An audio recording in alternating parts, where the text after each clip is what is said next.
Good afternoon, Mr. Billy. Yes. Um, I would like to ask you some few questions about drumming. Is it okay? Mm-hmm. Go ahead. Simple lang po yung unang tanong ko. So, sino po ba yung mga influences pag-drum? Sino po ba yung nagbigay sa inyo talaga ng galing? Na inspirasyon nyo? Unang-una sa lahat, siyempre,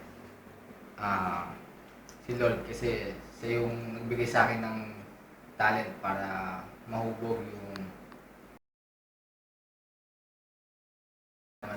ayun yung unang-una kong tanong. So, ilang banda na po yung nasamahan nyo? Siguro since nung umawak ako ng stick, siguro mga nasa 7 banda na yun. Yung 7 banda na yun, hati yun. Meron sa Tarlac at meron sa Bulacan. Tapos yung banda ko ngayon, dito ngayon sa Doha, Qatar.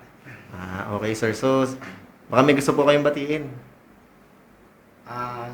Pwede bumati? O sige, pwede po. Sige. Binabati ko nga pala yung pamilya ko, lalo na yung misis ko at yung baby ko na si BJ.